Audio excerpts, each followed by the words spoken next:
My heart sank as I recognized each piece. He'd sold most of the truly valuable things.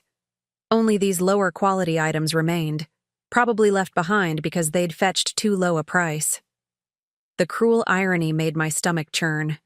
I moved slowly, among the pile, my fingers lightly brushing the tarnished brass teapot. "They're gone," I whispered. "All of them." He nodded, tears brimming in his eyes. "I only have these. I didn't know what else to do." I knelt beside the frame that held my parents' photograph. My mother's smile was bright, my father's arm wrapped around her shoulder. That moment in time now seemed like a dream. I felt the warmth of nostalgia, but it was laced with sorrow. I reached out and touched the glass. It felt as cold as my grief. My jaw clenched. "You took our memories," he flinched. "I didn't mean to take away your memories. I thought if I could sell enough, I could replace it." His voice was so small, I almost didn't believe it had come from him. "Replace our history?" I whispered, tears springing to my eyes. "You can't replace a memory, Rhett." He closed his eyes, the light inches from his eyelashes. I know I was wrong. I was going to tell you, but I was afraid you'd hate me." I rose to my feet, trembling. Rage and love warred inside me. Part of me wanted him to feel the full weight of his betrayal. Part of me ached to hold him and tell him everything would be okay. I found myself standing stiffly, the boxy shape of the attic ceiling pressing down, suffocating. "I need to think," I said. He shuffled away, his shoulders hunched. I sat on a battered velvet armchair tucked into the corner, staring at the door through which he'd retreated. My mind buzzed with possibilities. Should I kick him out? Should I demand he pay me back? Should I call the police? But each option felt as painful as the next. This was my only child, flawed and desperate. And yet, my blood had betrayed my trust. I thought about my morning tea, left on the coffee table downstairs. I thought about the empty spaces in the cabinet, the whisper of ghosts from my ancestors who had once held those very trinkets. I felt hollow, as though an empty void had opened within me, threatening to swallow whatever joy I had left. But beneath the sorrow, something else stirred. A resolute spark, embers of a plan that began to glow with fierce intent. I rose, my bones creaking with the weight of my age, and descended the attic stairs. Rhett was nowhere to be seen. I walked through the hallway and paused at the front door. The morning air drifted in, bringing with it the scent of freshly cut grass and honeysuckle.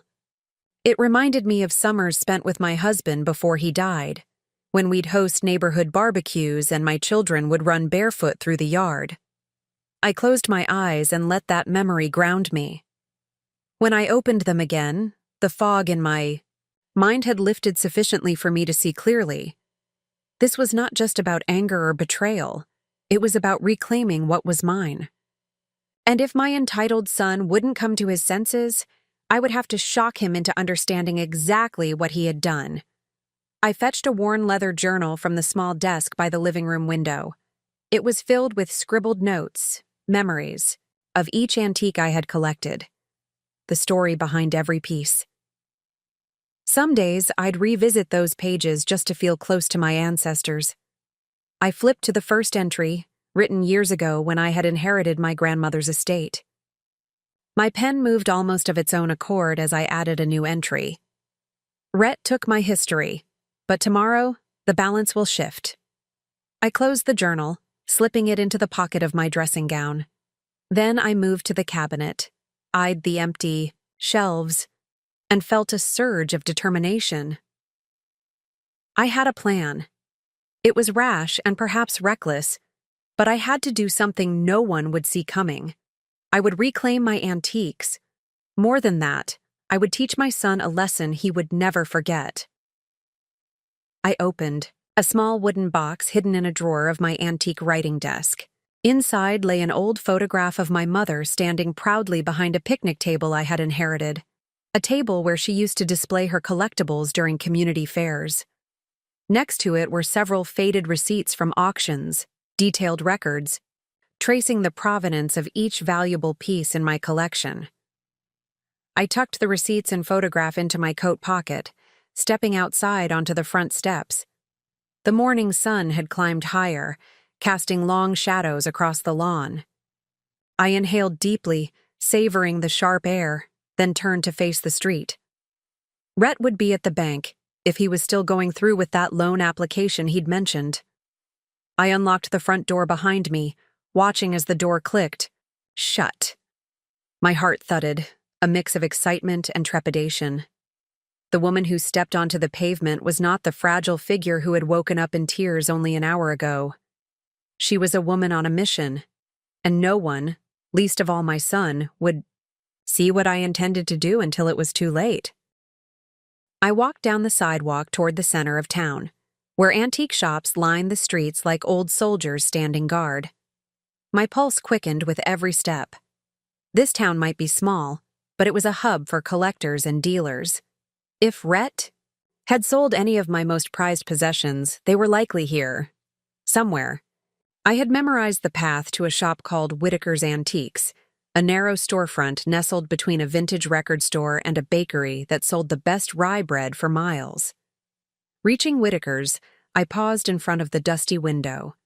Inside, rows of display cases glittered with tarnished silver, crystal, and pottery. I pressed my palm against the glass and peered in, scanning the cases for anything recognizable. My pulse thundered in my ears. I spotted a small porcelain cup, my grandmother's teacup from a set of Limoges china. The delicate floral pattern was unmistakable. I swallowed hard.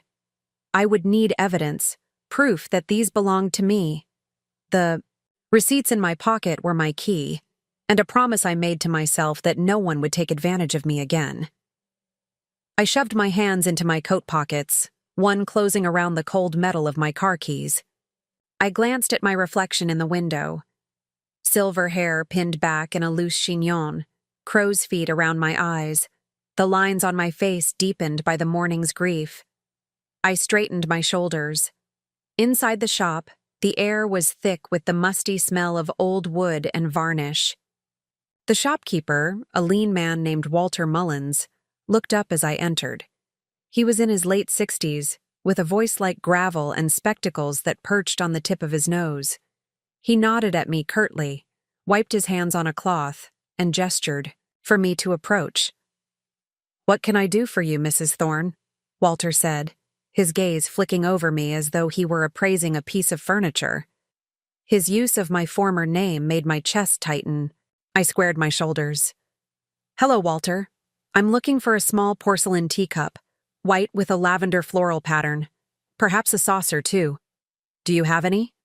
He blinked slowly, his eyes narrowing. "That sounds like the Limoges set. That came in about a week ago. Probably belonged to the estate of James Wellington. Something like that. Let me see." He ducked behind the counter and rummaged beneath a glass case. After a few moments, he produced the teacup and saucer, placing them gently on the counter. I leaned forward, inspecting the pieces as though I were seeing them for the first time. The lavender roses spiraled across the white porcelain, their petals seeming almost translucent in the soft light. My breath caught. They were mine. Had to be. I'd sold part of the set years ago, but this pair was a gift from my husband to me on our wedding day. My heart swelled with hurt. Walter gave me a long, calculating look. "You interested?" I swallowed, summoning calm. "Not exactly. I'm checking to see who brought them in." His thin lips curled. "As if I'd remember. I see dozens of things a day, Mrs. Thorne. Names get lost." I nodded slowly. "Would you check your records? I have some paperwork that shows these belong to me." I pulled the faded receipt from my pocket and slid it across the counter. He lifted his glasses and squinted at the paper. "My name, The description of the teacup and saucer, the date, everything matched. He licked his lips, reaching for a register book behind him. He scribbled something, then looked up at me. Yes, Mama Thorne. This was sold to me by a man who said he was clearing out his mother's estate. Name was Rhett Thorne. Pain exploded in my chest. My son had pawned my memories here. Did he give you any contact information? I asked, my voice a whisper of steel. Walter handed me a receipt stub. Phone number, address. I folded the paper with trembling fingers. Thank you, he nodded, watching me with a mixture of curiosity and sympathy. I held up the teacup and saucer. How much? His eyes flicked to the price tag, an amount that felt like a knife twisting in my gut. $70. I nodded. I'll take it. I handed him the 50 bills from my purse, feeling the weight of each note as though it were the weight of my own heart. He bagged the set, and I slipped out of the shop without another word. Back on the sidewalk, I held the wrapped set against my chest, inhaling deeply. The hours ahead would be long. I needed to find out what else had been sold, who had bought, my other pieces, and how far my son was willing to go in desperation. But first, I would reclaim this teacup. I would start somewhere. And from here, I would build the evidence I needed, not just to recover my antiques, but to face Rhett, to make him understand the depth of what he had done. I looked up at the pale sky. The sun had climbed higher, painting the clouds with strokes of pink and gold. Despite the ache in my chest, a fierce clarity settled over me. My journey had begun. I walked home with slow, steady steps, rehearsing my plan. Contact every shop he might have sold to, track down buyers, gather receipts, then confront Rhett with an undeniable truth. That night, I would sit at my drafting table, go through every piece of paper in my journal, and decide my next move. But that would be later.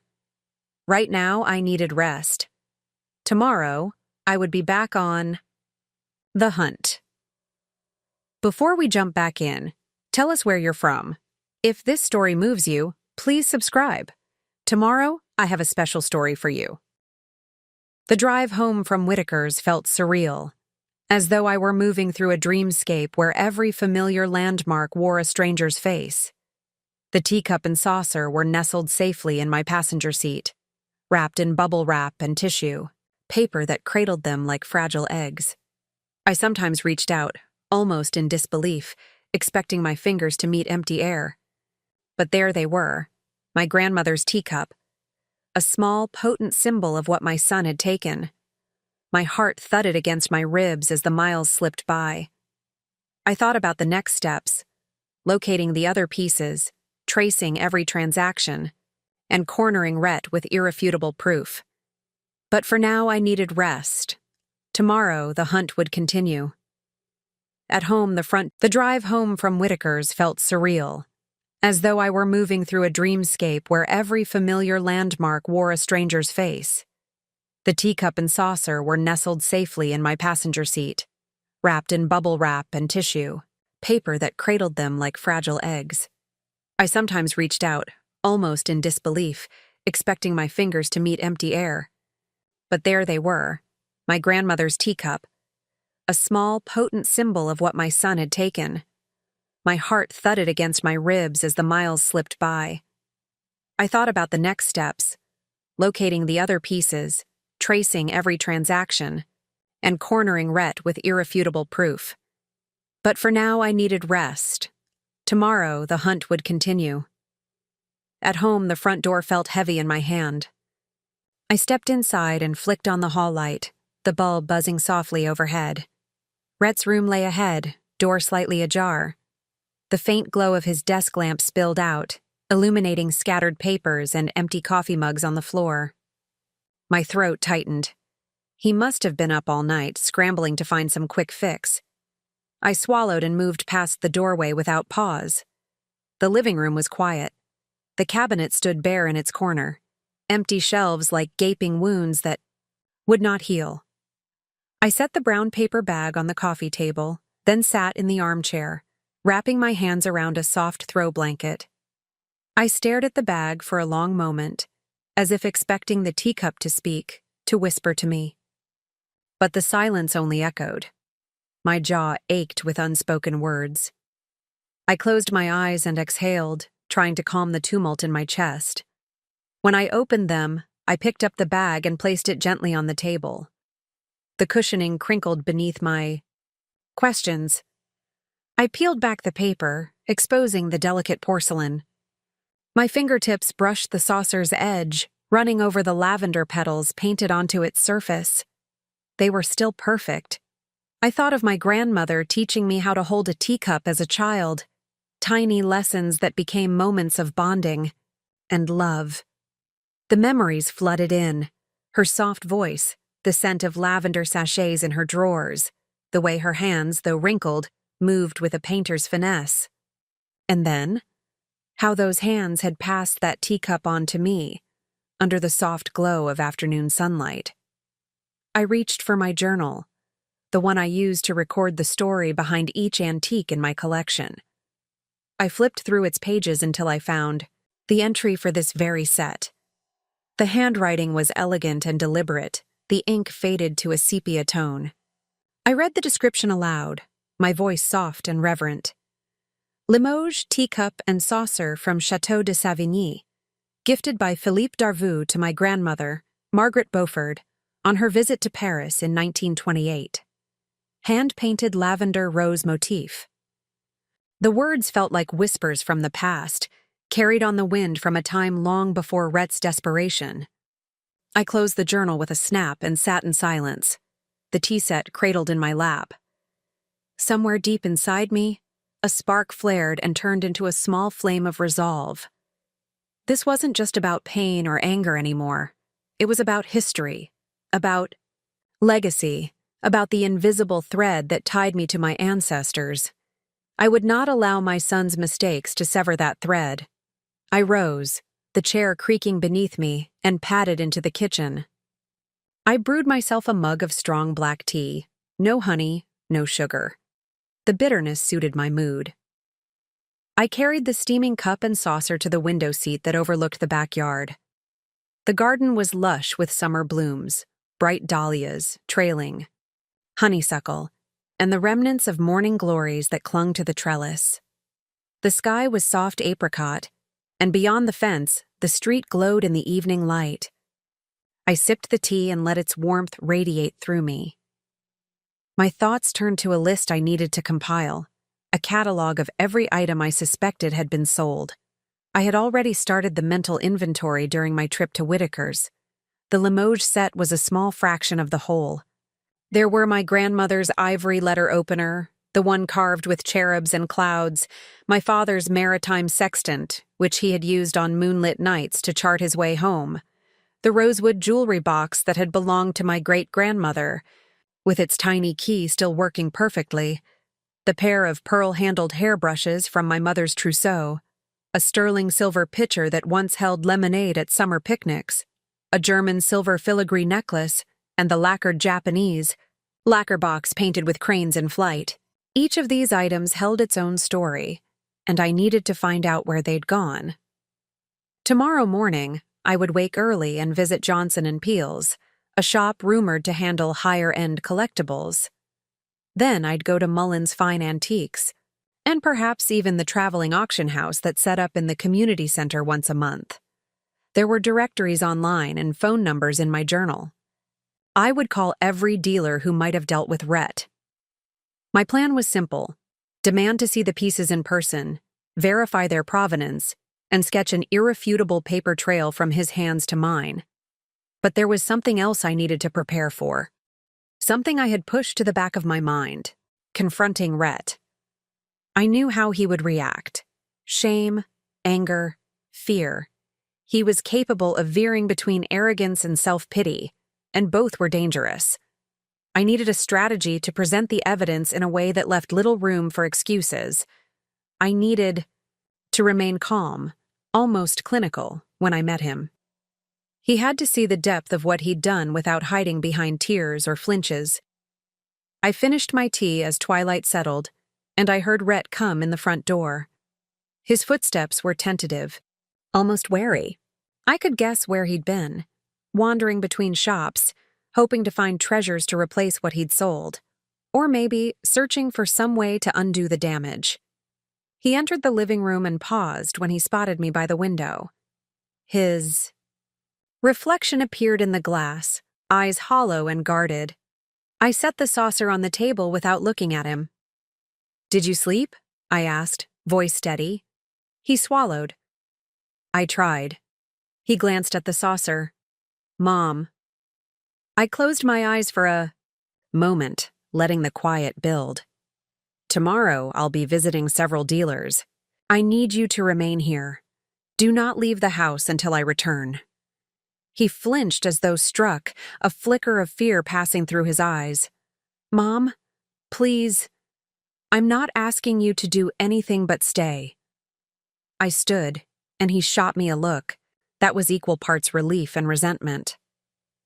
"If you leave, I'll assume you're trying to cover your tracks, and I will find you." The words were soft, but they carried an undercurrent that left no doubt. He took a step back, nodding jerkily. "Okay." His voice was small. "Okay, I'll stay." I turned away, moved to the doorway. "Get some rest. Tomorrow is going to be a long day."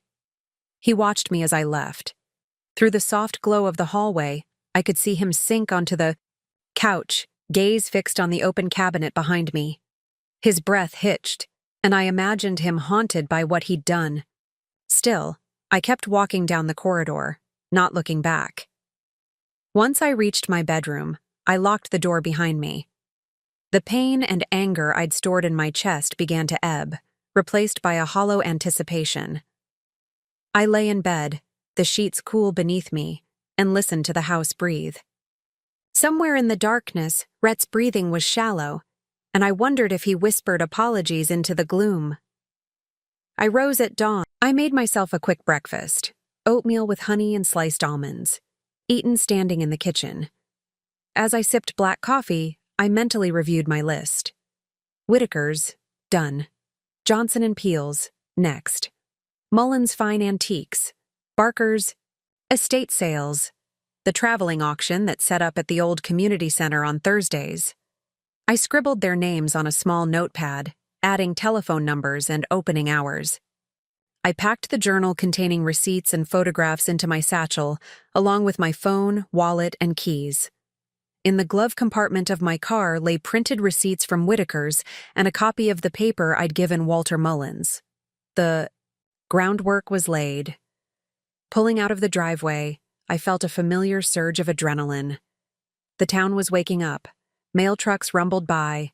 A newspaper boy pedaled down the street, delivering the morning edition. I waved at Mrs. Harper, my neighbor, who was watering her rose bushes. She nodded and offered a small, sympathetic smile. I returned it, though my lips felt stiff. The drive downtown took only 10 minutes, but in those 10 minutes my mind raced with scenarios. Some optimistic, most bleak. What if I couldn't find certain pieces? What if Rhett had sold the most valuable items out of town, across state lines? A knot tightened in my stomach, but I pushed it down. Johnson & Peel's was a 2-story brick building on Main Street. The sign above the door read in elegant gold leaf lettering, Johnson & Peel's Fine Antiques and Collectibles. I parked along the curb and retrieved my satchel. The doorbell tinkled as I entered. The air inside smelled of polished wood and old paper, an intoxicating blend that made my pulse quicken. A tall man with salt and pepper hair emerged from behind a display case, adjusting his wire-rimmed glasses. He wore a tweed jacket and a vest that looked like it hadn't changed in decades. "Good morning, Mrs. Thorne," he said, with a hint of formality. "What can I do for you today?" I offered a polite nod. "Good morning. I'm looking for a silver pitcher, ornate, Victorian style, with an engraved floral pattern. It was sold here recently. I have documentation showing it's mine." I reached for my journal and extracted the receipt, faded and marked with the date and description. He took the paper, adjusting his glasses to read it. His lips pressed into a thin line as he scanned. "Let me check our records." He stepped behind the counter and turned to a ledger that lay open under a glass display. The pages were handwritten, in cursive script. He flipped back several days, then paused. "Yes, it appears a gentleman named Rhett Thorne sold this to us last week." He read off a date, July 12th. Heat bloomed in my cheeks. "And who did you sell it to?" He pursed his lips. "We have a buyer's name, a Ms. Eleanor Green, and her contact information. If you wish to speak with her, I can provide that." My heart sank. This meant the picture was already in private hands, likely cherished by someone unaware of its history. But I nodded, maintaining my composure. "Please." He gave me a sheet of paper with an address and phone number scrawled neatly. I tucked it into my satchel. "Thank you, Mr. Johnson." He inclined his head. "I'm sorry about your loss. I know how it can feel when these pieces leave a family." His tone was sincere, and I offered a grateful smile before turning to leave. Outside, I paused on the sidewalk, the paper crumpled slightly in my hand. Eleanor Green, who lived in a cottage on the edge of town. I envisioned a sweet, older woman who had probably bought the picture because she fell in love with its curves and engravings, unaware of who had entrusted it to the shop. I closed my eyes briefly, picturing the piece back in my home, resting on the sideboard where it had reflected sunlight at every family gathering. Next on my list was Mullins Fine Antiques, a store less than a mile away. This time, I navigated through narrower streets, passing storefronts that sold everything from handcrafted quilts to artisanal breads. The scent of fresh croissants wafted from a bakery across the street, mixing with the faint aroma of roasting coffee beans. I inhaled deeply, savoring the normalcy of it, the world moving forward even as my own life felt frozen in shock. Mullins was inside a renovated storefront that had once been a textile mill. The windows were decorated with mannequins draped in vintage clothing next to display cases filled with jewelry, porcelain, and textiles. I rang the bell and waited. A young woman, perhaps in her late 20s, with tinted glasses and a pixie cut hairstyle, greeted me with a bright smile. "Welcome to Mullins," she said cheerfully. "I'm Charlotte. How can I help?" I returned her smile with effort. "Good morning, Charlotte. I'm looking for a small ivory letter opener, carved, with cherubs and clouds. It was sold here recently by someone named Rhett Thorne. I have a receipt to confirm." I handed over a slip of paper with the description and date. Her expression shifted to one of concentration. "Let me see. Cherubs and clouds." She turned to a computer terminal and typed. A moment later, she tapped the screen. "Yes, I see it here. It came in 2 days ago. It was sold by Mr. Thorne to a woman named Marissa Hayes. I can give you her contact information." I nodded, relief and frustration combing together in my chest. Another piece gone. I thanked her, collecting the address and phone number. She watched me with sympathetic eyes as I left. On the sidewalk, I paused to take a breath. Each transaction felt like a fresh wound opening, but I forced myself to carry on. Next was Barker's Estate Sales, an auction house that specialized in estate liquidations, often handling larger collections and high-end items. Their office was in a modest brick building with a small sign that read, "Barker's Estate Sales Auctions and Appraisals." Inside, I met with Mr. Barker himself, a burly man with a bushy mustache and a booming voice that contrasted with the hushed respect of the showroom. He introduced me to a thick binder that cataloged every item sold in his June auction. "Looking for something specific?" he asked, setting the binder on a table. I exhaled. "Several things. One is a maritime sextant made by Crosby & Coas, inlaid with mother of pearl. It was part of my personal collection and was sold under the name Rhett Thorne." He nodded and flipped through pages. "Ah, yes. That sextant fetched a pretty penny, over $500. It went to a bidder from out of state, a Mr. Douglas Kramer from Michigan. My stomach lurched. Halfway across the country. The prospect of reclaiming. That piece felt dim, but I scribbled down the bidder's name and location. If necessary, I would engage a lawyer to help me recover it. The binder also showed that my father's navigational compass, silver and engraved, had sold to a local collector, someone I did not immediately recognize. I made note of that too. By mid-afternoon, the sun had climbed high, and I felt the tension in my shoulders begin to unravel into a dull ache. My notepad was nearly filled.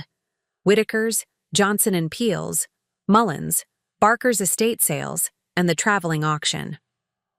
Plus the addresses and names of individual private buyers, Eleanor Green, Marissa Hayes, Douglas Kramer, and multiple others whose names blurred into a long list. There were still more shops on the outskirts of town: Smith and Hart Antiques, the Yai, Old Curio Emporium, the weekly flea market at the fairgrounds. It felt like I was chasing my own shadow, but I couldn't slow down. Not yet. As I walked back to my car, I paused to sit on a bench beneath a large oak tree. I pulled out my satchel, extracted each piece of paper, and organized them by priority. First, pieces still in town, then out-of-state items that would require more effort. I closed my eyes, letting the sound of children playing in a nearby park fill my ears.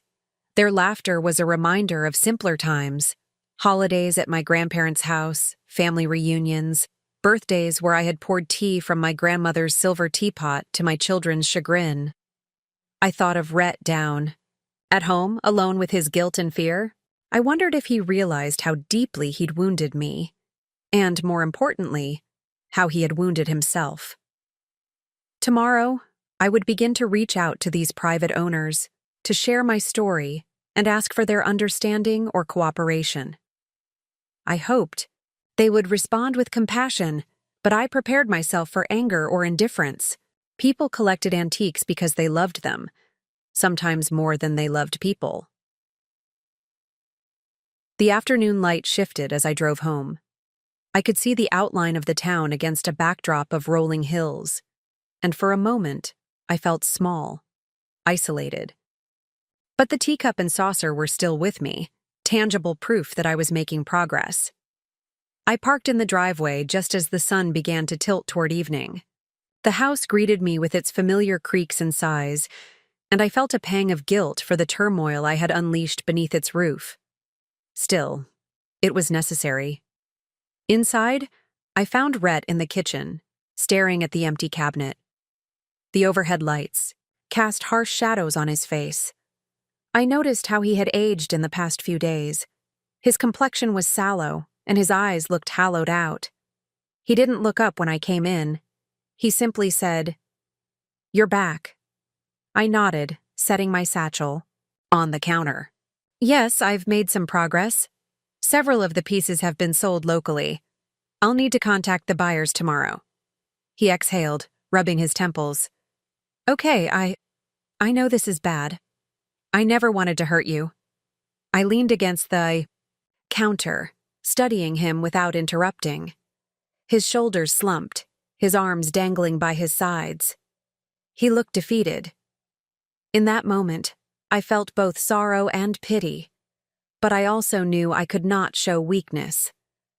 "I appreciate your apology, Rhett, but words are not enough. We'll need to recover as much as possible." He closed his eyes. "I'll do whatever it takes." I nodded. "Tonight you rest. Tomorrow I'll show you the list of buyers and the plan of action." He looked up, surprised. "You're taking me with you?" My gaze was steady. "Yes, you need to be accountable for this. You'll contact the private owners with me and explain what happened." He swallowed hard. "Okay." I turned toward the cabinet. "And tonight, I want you to write me a full accounting. Every piece you sold, when, where, for how much. No omissions. If I find discrepancies, we'll involve professionals." He nodded slowly. I understand. I left him there and climbed the stairs to my bedroom. In the dim light, I removed my blazer and hung it on the back of the door. I changed into a simple cotton dress, the fabric cool against my skin. I sat at my writing desk and opened my journal. For the next hour, I transcribed everything I'd learned that day. Shop names, buyer information, auction dates, out-of-state, connections. I wrote until my hand cramped and the ink on the page felt like it would run dry. I folded the pages and slipped them into a folder labeled Evidence. By the time I lay down, the sky outside had deepened into indigo. The crickets chirped a steady rhythm. Sleep was elusive. My mind replayed every interaction, every glance, every exchanged piece of paper. I thought of my ancestors, my grandmother, my father, my mother, and how each generation had protected and preserved family memories. Now it was my turn, and I would not fail them. As I drifted toward sleep, I felt a strange calm. I had something, resembling hope, a plan, a direction. And somewhere in the darkness, the flame of a mother's love for her son still burned, flickering and uncertain, but not yet extinguished. I roused early, long before dawn's pale light crept through my curtains. The weight of yesterday's discoveries pressed against my chest like a stone. I could almost taste the cold metal of the sextant and feel the smooth surface of the rosewood jewelry box beneath my fingertips. Today, the real work began. Contacting private buyers, explaining our situation and, if possible, convincing them to return our family heirlooms. I dressed quickly in a simple gray skirt and a soft cashmere sweater, tying a patterned silk scarf around my neck. The colors reminded me of my mother's garden at home, where she used to grow pansies and violets in neat rows. Pausing before I left my bedroom, I touched the silver locket that lay on my dresser. Inside, the photograph of my mother's gentle smile seemed to offer me a moment of courage before I set out. I packed the folder labeled Evidence into my satchel, along with my phone, pen, notepad, and a small paperback book on conflict resolution, something I hoped might serve me if conversations turned difficult. A glance at the clock told me it was 5:30 a.m. Downstairs, the house was silent. I found Rhett in the kitchen, hunched over the table with a pen in hand and a stack of papers in front of him. A single lamp cast a halo around his scribbling silhouette. He looked up as I entered, eyes red-rimmed but resolute. "It's good you're awake," I said quietly, sliding into the seat opposite him. He nodded, offering a thin smile. "I finished the list. It's on these pages." He pushed a sheaf of neatly typed documents toward me. Item name, date of sale, buyer's name, price, even invoice numbers. The accuracy made my heart ache, but I appreciated the thoroughness. "I got everything I remembered," he added hesitantly. I lifted the top page and skimmed quickly. Limoges teacup and saucer sold to Walter Mullins, $70.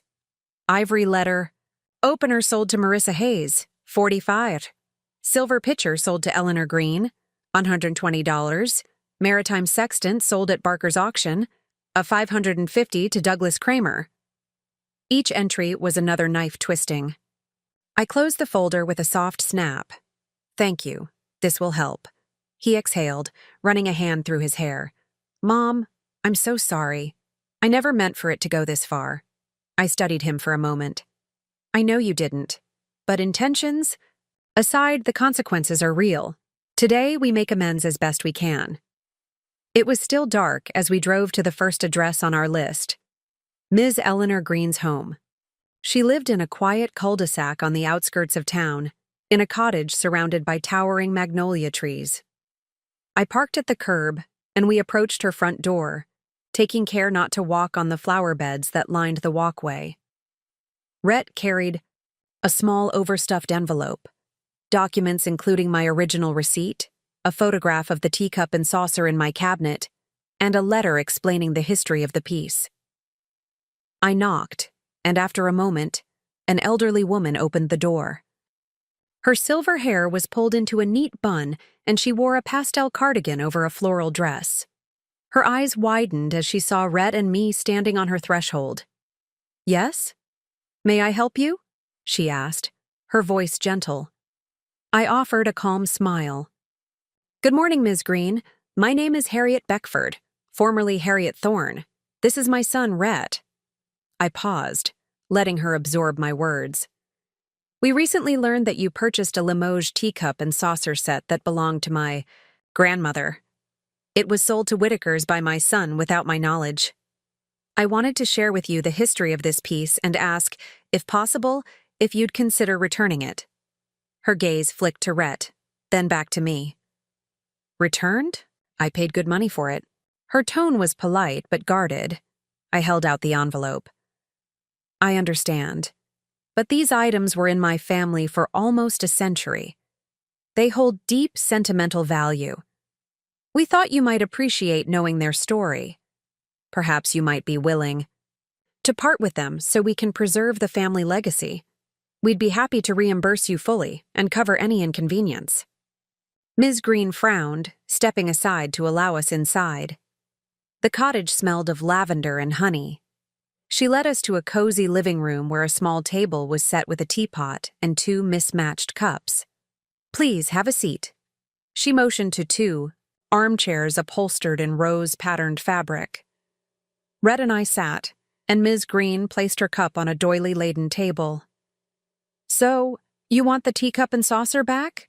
she repeated. I nodded. "Yes, they're part of my family's history. I would be grateful for their return."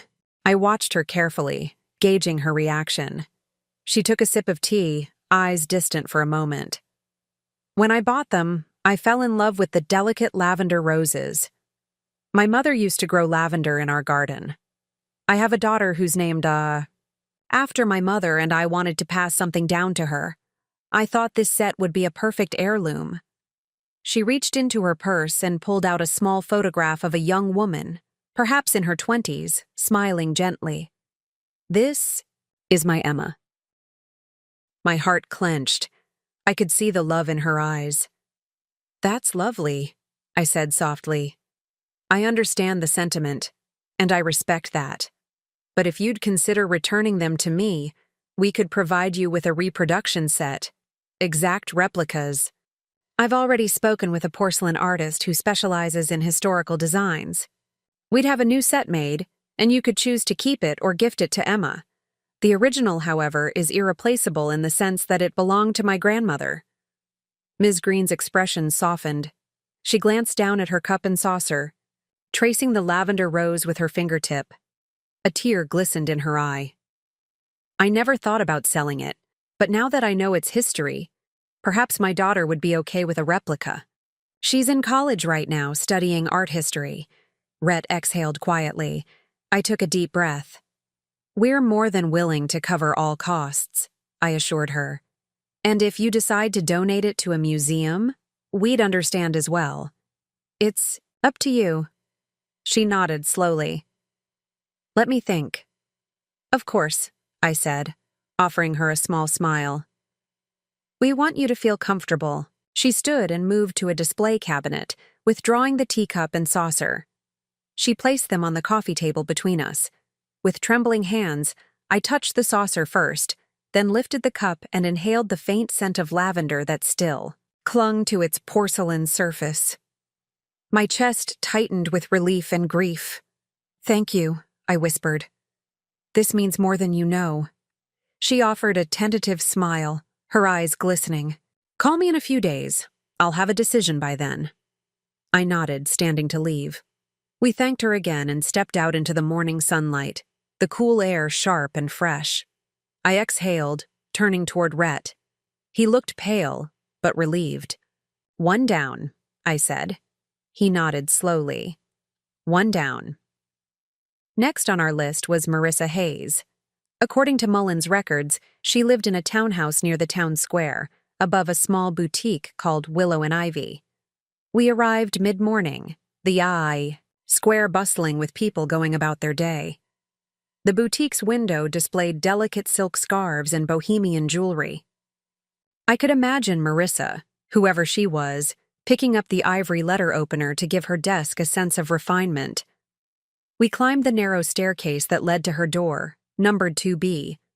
When she opened it, she looked to be in her late 30s, with auburn hair pulled into a messy ponytail, paint-splattered jeans, and a loose-fitting blouse. Behind her, I could see a small makeshift studio, easels, paintbrushes, and half-completed canvases stacked against the walls. "Hello?" she said, raising an eyebrow as she took in Rhett and me. "Can I help you?" I stepped forward, placing a hand on Rhett's arm briefly. "Good morning, Ms. Hayes. I'm Harriet Beckford, and this is my son, Rhett.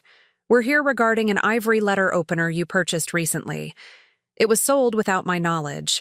We'd like to explain its history and, if you'll permit, request its return." Marissa frowned, glancing toward a small table where a letter opener rested on a leather-bound notebook. She crossed her arms. "Look, I paid $45 for it. I like it. It looks nice. I'm not sure why I should return it." Her tone was guarded, but I detected genuine curiosity in her eyes. I took a gentle breath. "I understand. That piece belonged to my family for generations. It was crafted in England in the late 19th century and was my grandfather's. It was a wedding gift, and it's part of our heirloom collection. We're asking if you'd consider returning it. In exchange, we would offer you either a full refund or a gift, perhaps some art supplies since I see you're an artist."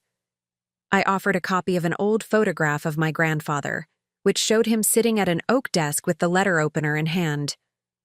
Marissa's gaze softened as she took the photograph. She studied the black and white image, then looked back at the letter opener. "So this belonged to your grandfather?" she asked. I nodded, my voice quiet. "Yes, it has great sentimental value. I know it may not mean the same to you, but we'd be deeply grateful if you considered giving it back." She held the photograph close, her lips pressed together. Then she sighed, setting the letter opener on the table beside the photograph. "I admire families who hold on to memories like that. I lost my own grandfather a few years ago. He was the one who taught me to paint." She closed her eyes for a moment, and when she opened them, moisture glistened. "Okay, I'll give it back." Rhett exhaled, relief flooding his features. I smiled gratefully, pulling a checkbook from my satchel and writing out the refund. I handed it to Marissa, whose eyes widened at the sight of the long string of numbers. She laughed softly. "I didn't expect that." "It's the least I can do," I said sincerely. "Thank you." She nodded, folded the letter opener and photograph in a piece of tissue paper, and handed it to me. I tucked it into my satchel, with reverence. As we left, I felt a swell of pride in the way people responded when I shared our story, an honest account of missteps and promises. In these early interactions, I saw compassion or at least understanding, but I knew not everyone would be so kind. By midday, we had recovered 4 items: the Limoges set, the ivory letter opener, the silver pitcher, and the maritime sextant, though the sextant's buyer in Michigan required more effort. We decided to tackle local buyers first, then proceed to out-of-state contacts via telephone and email. We took a brief break at a nearby cafe, where I sipped a latte and Rhett nursed a soda. He stared out the window at passers-by, shoulders hunched. "I can't believe some people actually gave them back," he said quietly. I reached across the table and squeezed his hand. "People understand family. It's in their nature to empathize. But there will be others who want to keep them. You need to be ready." He nodded, taking a slow sip. "I understand." The afternoon stretched on as we moved on to Eleanor Green, who had called earlier and agreed to return the Limoges set after seeing a sample replica the porcelain artist had sent. Then we visited Marissa. Later, I contacted Douglas Kramer in Michigan, whose wife had posted online about her recent auction purchase. Their response was polite but firm. They loved the sextant, and returning it was not an option. They offered to compensate me financially but refused to part with the piece. I closed my laptop with a sigh. I held the photograph Rhett had taken, of the sextant next to the original's image, proof that it was ours. I typed a polite reply. I understand your position. This sextant holds irreplaceable sentimental value. I will be in Michigan next month for a family event. Perhaps we could meet and discuss how to handle this matter fairly. Thank you for your time. I pressed send. Rhett watched me, tension on his face. Do you really think they'll agree? I paused, considering. I hope so. If not, we may need to seek legal counsel. But let's wait for their response. Evening approached, and a weariness settled over me like a heavy shawl. We returned home, sat on the porch steps in near darkness, and watched as fireflies flickered in the yard. Rhett lit a cigarette, the glow of its tip a small, defiant light. I'm sorry, Mom, he said again, voice thick. I wrapped my arms around my knees, looking up at the darkening sky. You've said that, but there's more to it than words. You need to show me, and yourself, that you're willing to make this right. We're not done yet. He flicked ash to the ground and exhaled. I will. I'll do whatever it takes. I nodded. Tomorrow, we focus on the remaining local buyers, Smith and Hart Antiques, the Old Curio Emporium, and the flea market. Then, weekend trip to Michigan if necessary. He nodded. Okay. I lay awake that night, listening to the rhythm of the house settling. The moonlight slanted through the windows, creating patterns on the walls. I thought about my mother, who had never experienced such betrayal from her children. I thought about my father, who would have guided me to approach this situation with patience. But now, it was just Rhett and me, mother and son, bound by blood and the lessons we would learn. The next morning, my hand trembled as I brewed my coffee. My journal lay open on the counter with a list of appointments. I checked the time, 6:02 a.m. I dressed in a navy blue shirt and black trousers. By 6:30, Rhett and I were on the road again, the sun just starting to tint the horizon in shades of pink and gold. We arrived at Smith & Hart's, a sprawling multi-room shop housed in an old converted barn. The smell of antique wood, leather bindings, and aged textiles enveloped us as soon as we entered. A middle-aged woman with sharp eyes and wire-rimmed glasses ambled toward us. Good morning, she said with polite indifference. Smith & Hart's. How can I help? The musty air of Smith & Hart's antique barn enveloped us the moment we stepped inside. The scent was a heady blend of aging oak, leather-bound tomes, and the faint tang of metal from tools long set aside. Rows of display cases stretched out. Before us, each wooden shelf cradling items that bore the patina of history. Tarnished silver cups, faded tapestries, porcelain dolls with glassy eyes, and tarnished brass candlesticks. The woman who greeted us wore an apron splattered with age, spots, her eyes sharp and calculating as she appraised our presence. Good morning, she said, her voice measured. Smith & Hart's. How may I assist? I pulled the typed document from my satchel, the one Rhett had so meticulously prepared. It listed the remaining pieces I believed had been sold to them. The rosewood jewelry box, the German silver filigree necklace, and the lacquered Japanese crane box. Good morning. My name is Harriet Beckford. This is my son, Rhett Thorne. We were informed that you purchased several items that belong to my family. I have documentation here, including original receipts and photographs that establish provenance. I'd appreciate the opportunity to discuss returning these pieces. The woman, whose name tag read Mabel Hart, raised a skeptical eyebrow. Mrs. Beckford, is it? Our records show that Mr. Thorne sold us a few items, an inlaid rosewood box, a silver necklace, and a lacquered box painted with cranes. He claimed they were part of an estate. We purchased them in good faith. I nodded, offering a polite smile. That is correct.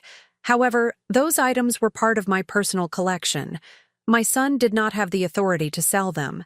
They hold deep sentimental value for my family. Would you be willing to return them?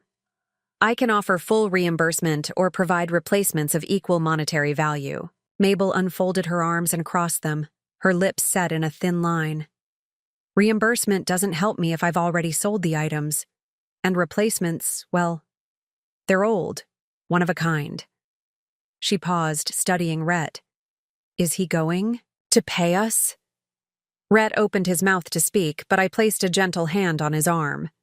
We hope we can resolve this without legal action, I said, my voice steady. But if necessary, we will pursue every avenue to reclaim these heirlooms. I'm sure you can understand the sentimental significance. Mabel's eyes hardened, but the faintest shift flickered in them. Maybe pity, or perhaps regret. She sighed and motioned to a nearby display case. Come with me. She led us around the back of the barn, where the lighting was dimmer, and the artifacts were more precious. We stopped before a glass case containing 3 items, a small rosewood jewelry box with intricate inlays of mother-of-pearl, a German silver necklace with filigree work and a small onyx pendant, and a lacquered box bearing the image of cranes soaring above a marsh. I recognized each instantly. My mother had given me the jewelry box on my 21st birthday, telling me it had belonged to my great-grandmother. The silver filigree necklace had been my grandmother's wedding necklace, passed down for generations.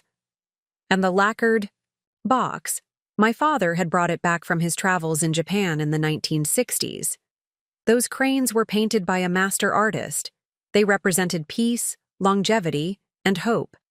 I felt my throat constrict with emotion.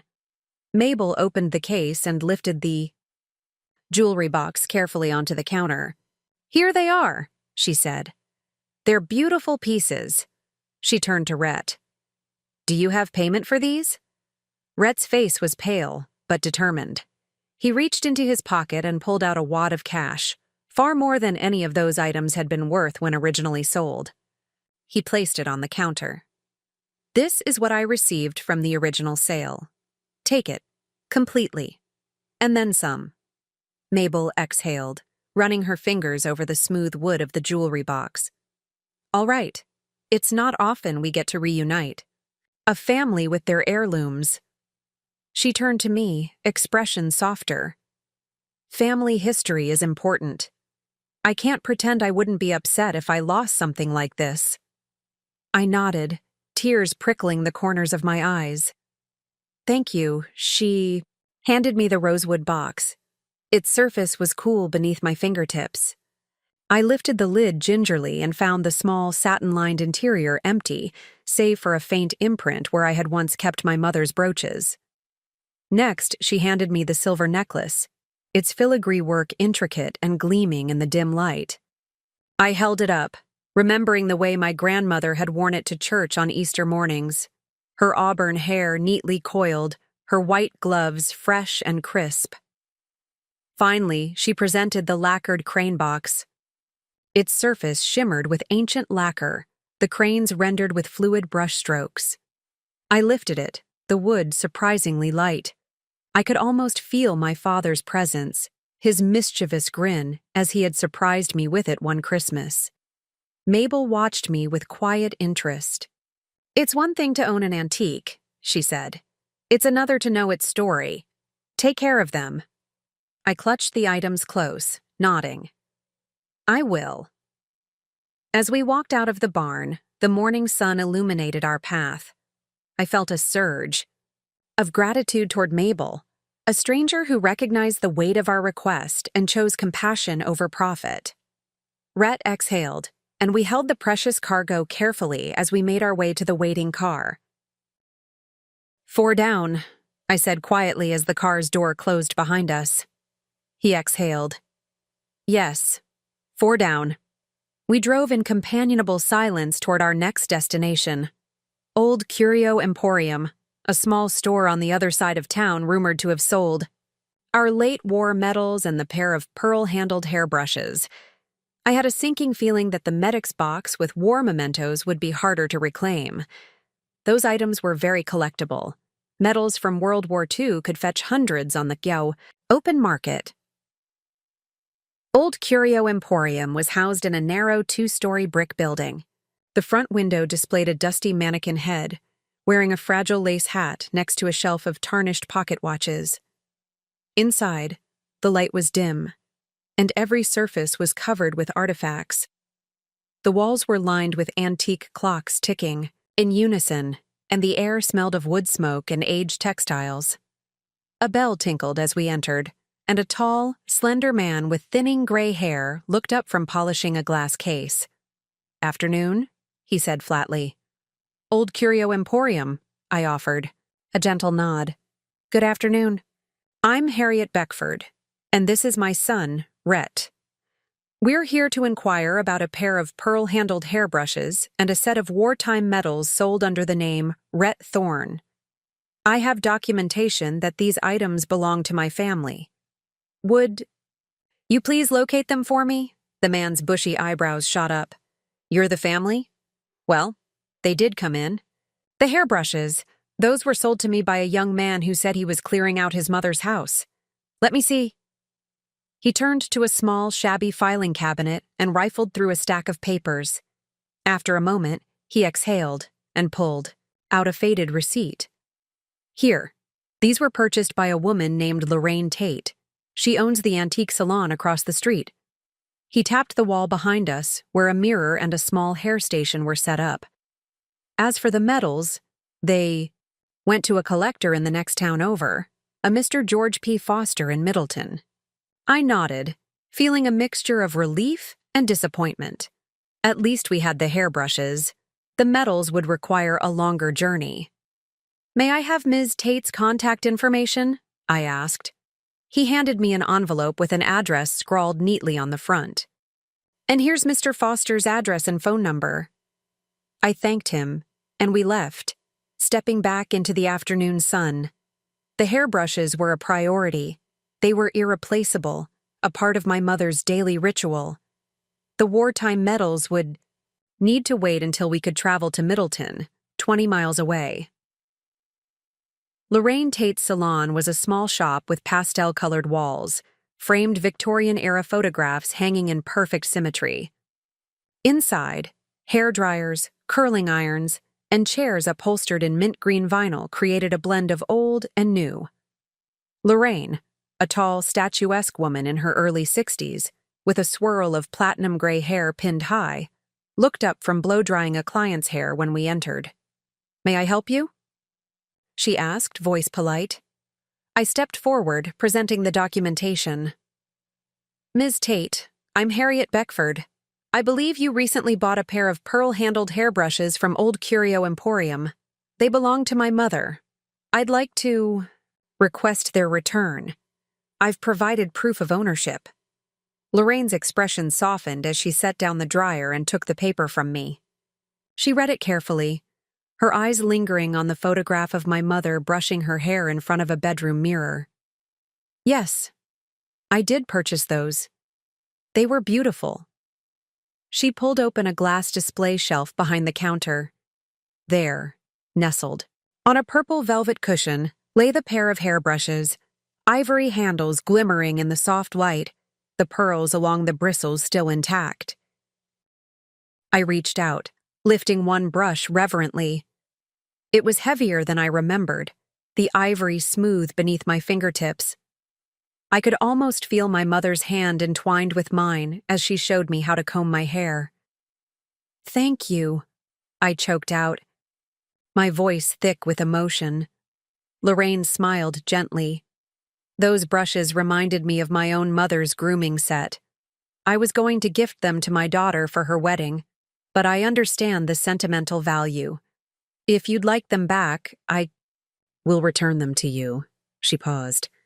"Perhaps I can offer you a gift in their place, a styling session for your daughter or granddaughter. Consider it a gesture of goodwill." I shook my head, tears blurring my vision. "No, that's not necessary. Your kindness is more than enough." She nodded, handing me a small velvet-lined box.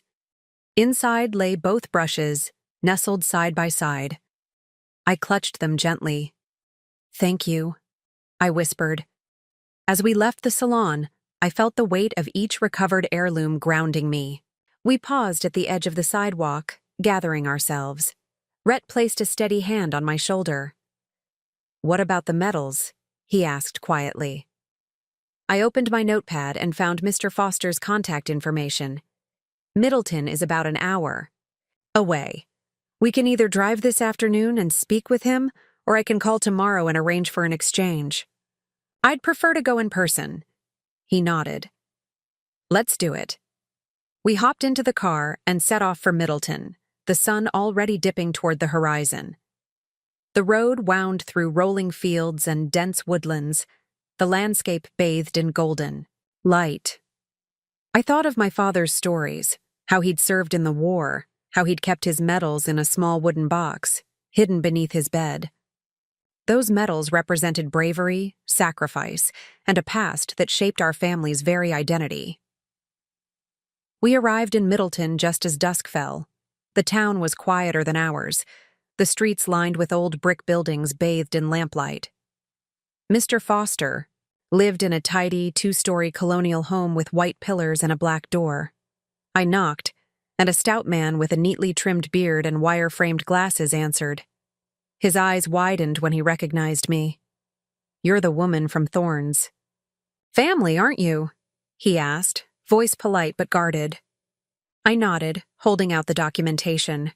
"Mr. Foster, I appreciate that you purchased my father's wartime medals.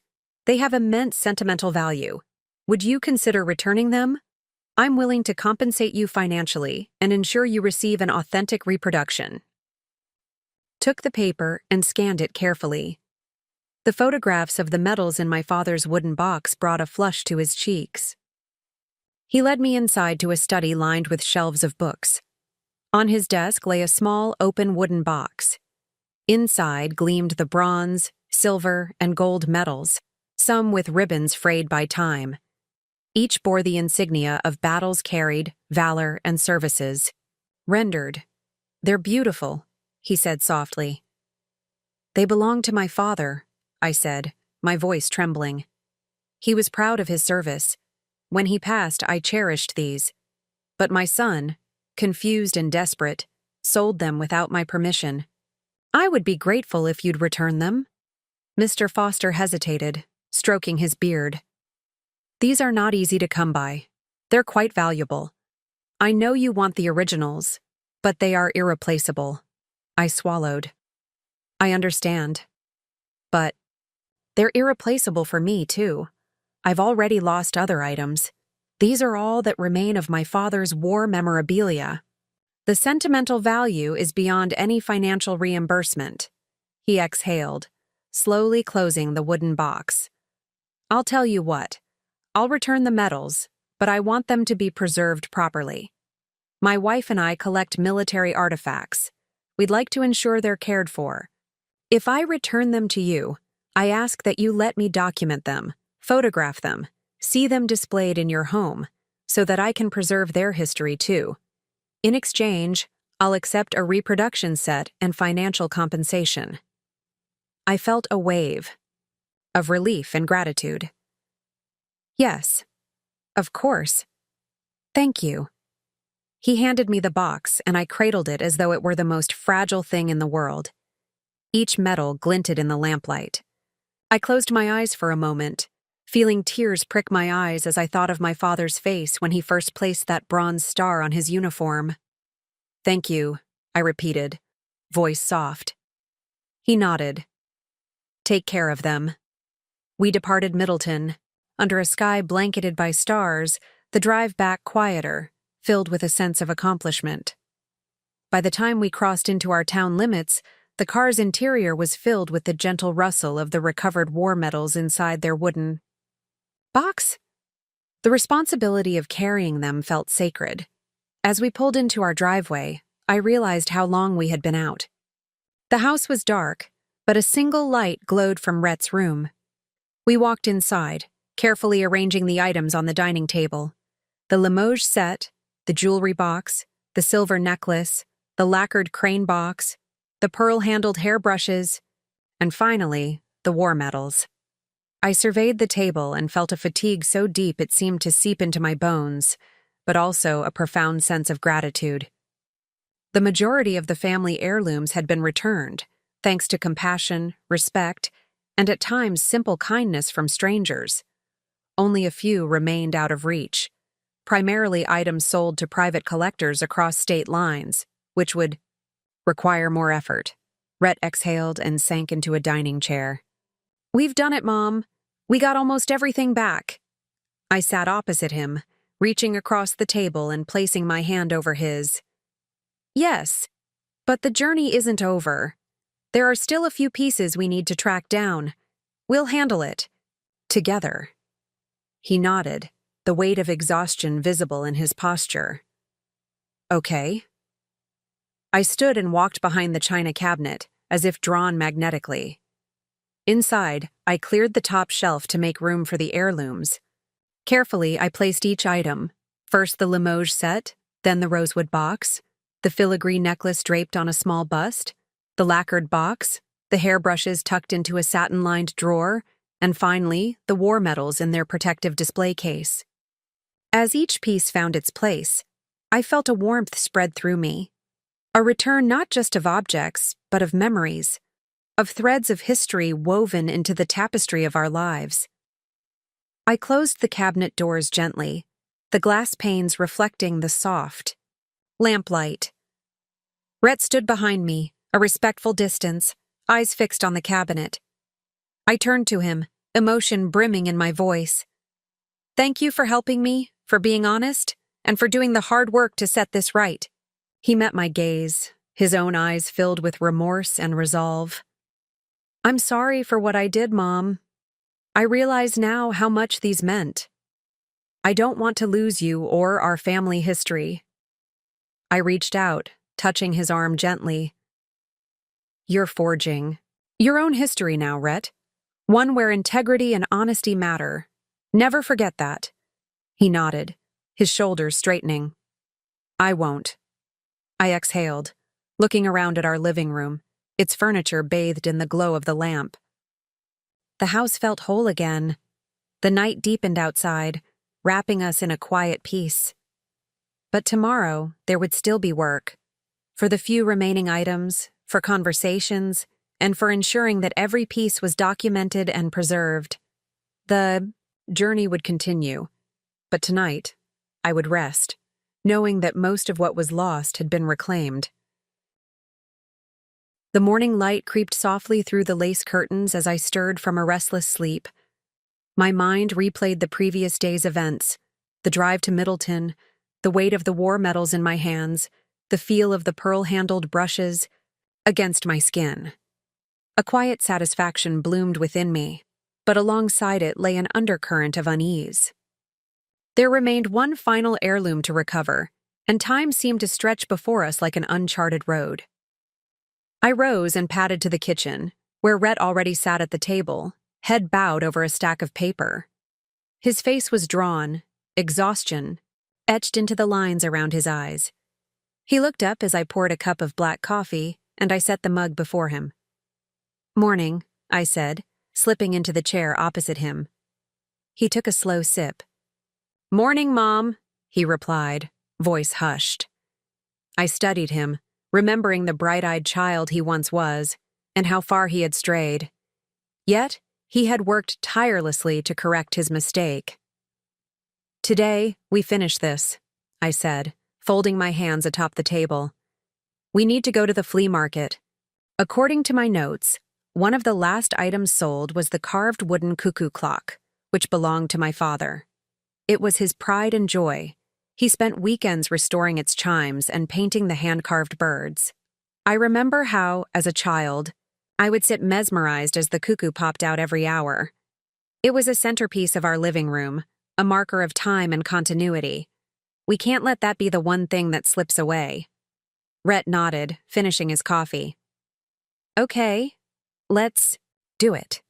We packed the car with the same determination that had propelled us through the previous recovery missions.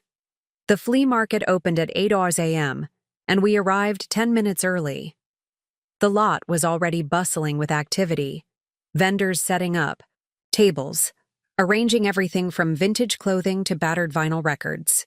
The air smelled of fresh coffee and fried dough, the chatter of early shoppers a comforting backdrop.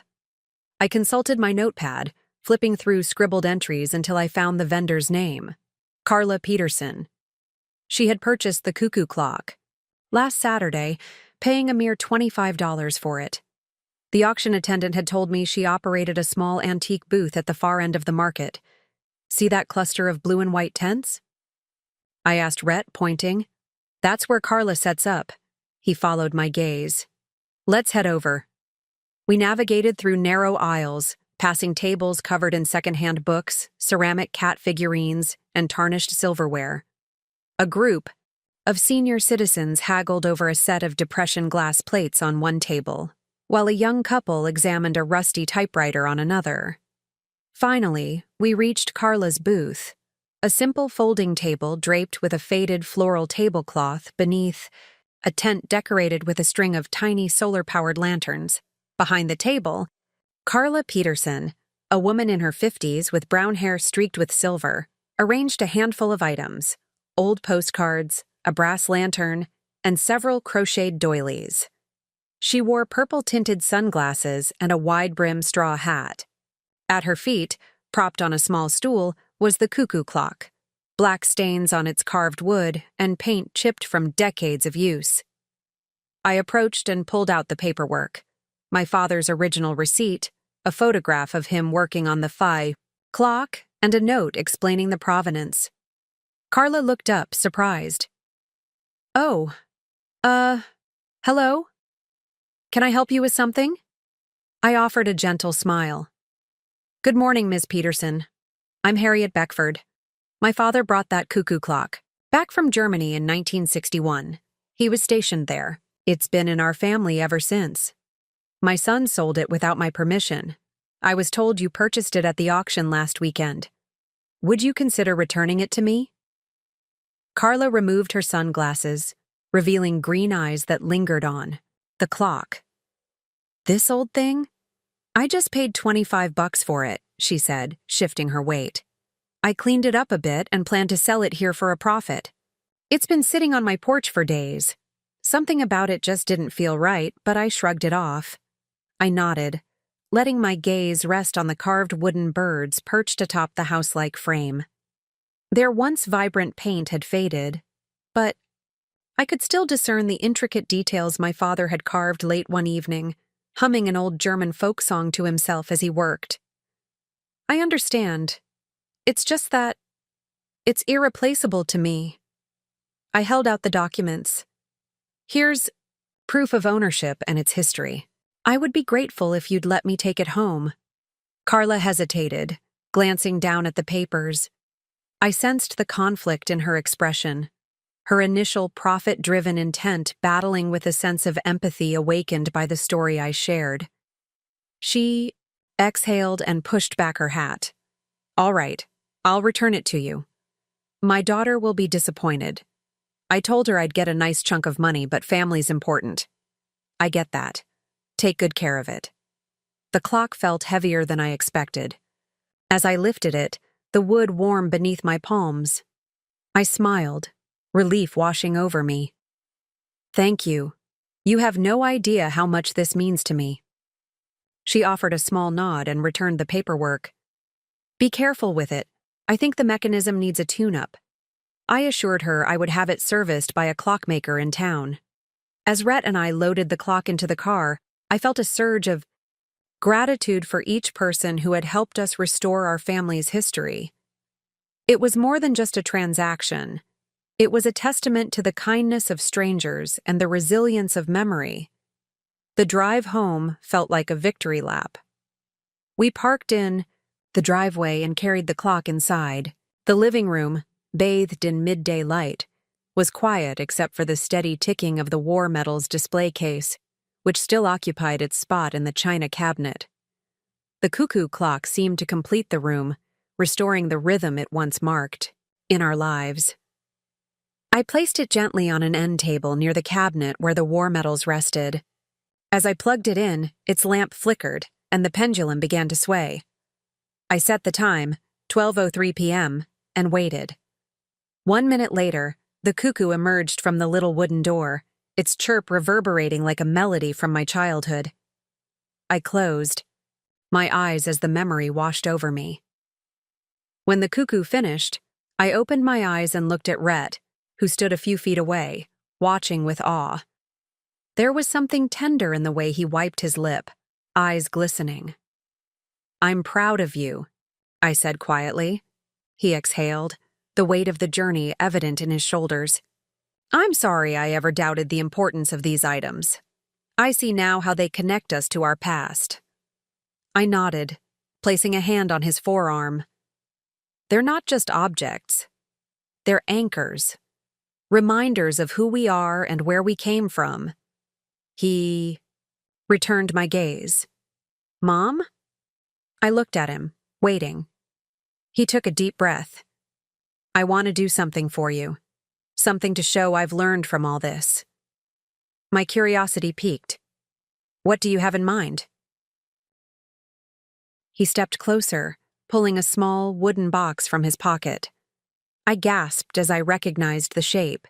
It was the German silver filigree necklace box, the one that had originally housed my grandmother's necklace. He opened it to reveal a single pearl the size of a marble strung on a simple silver chain. "It wasn't in the box when I sold it," he said, voice thick. "I found it in a drawer last night. I thought you might like to have this." Tears sprang to my eyes as I studied. The pearl. It had been my mother's, my grandmother's before that. I clasped the silver chain around my neck, feeling its cool weight against my skin. "I don't know how to thank you," I whispered. He shook his head, and then hesitated. His gaze flicked to the cuckoo clock in the corner. "Can I help? With anything?" he asked gently. I took his hand, guiding him toward the clock. "Yes. Let's make sure this works perfectly. My father would have wanted that." He smiled, and together we set about inspecting the clock's mechanism, oiling its gears and adjusting the pendulum's swing. The intimacy of working side by side, repairing this final piece felt symbolic, like a silent apology and a new beginning. Hours later, the clock chimed again, this time at 5 p.m., its notes richer, more confident. I leaned against Rhett, listening as the living room filled with the gentle tick-tock that had been absent for so long. "I think he'd be proud," I said softly. Rhett nodded, resting his head on my shoulder. He would have been.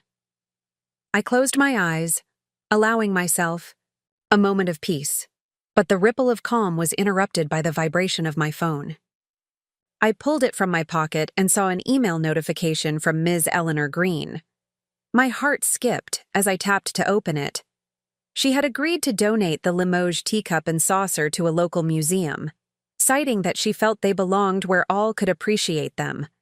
She included photos of them displayed in a glass case, shining under museum lights. I felt a pang of conflict, gratitude for her generosity, but sorrow that those treasures would no longer grace my own home. And then I remembered what my father often said: family memories live wherever our stories are told. Maybe in a place where strangers could learn of our history, our heritage might be honored more broadly. I forwarded the photos to Rhett and watched as his eyes softened. "Mom, they look beautiful," he murmured. I nodded, sliding the phone back into my pocket. "Yes, they do." He squeezed my hand. "Your family's legacy lives on." I smiled, leaning into him, but inside, a spark of unease flickered. One last heirloom had found a new home, not with us, but with strangers. It felt right, and yet bittersweet. We had retrieved nearly everything, but this particular exchange, the transfer of those teacups to a museum, marked a new chapter. The museum's exhibit would bear our family's name, our story, but I would no longer hold those pieces in my hands. I exhaled, accepting the notion that sometimes letting go meant preserving history for others. I guided Rhett to the china cabinet, where the war medals and the other heirlooms rested. The Limoges set's empty shelf felt both painful and hopeful. Painful for what was lost to us, hopeful because it now carried a new story, accessible to generations who might never know my family. Mom! Rhett's voice broke my reverie. I turned to him. Yes, love? He swallowed, searching for words. I feel like I owe you more than just returning these items. He paused, then stepped forward, pulling me into a hug. I hugged him back, feeling the weight of the past weeks melt away in that embrace. Your honesty, your willingness to face your mistake, that means more than any object.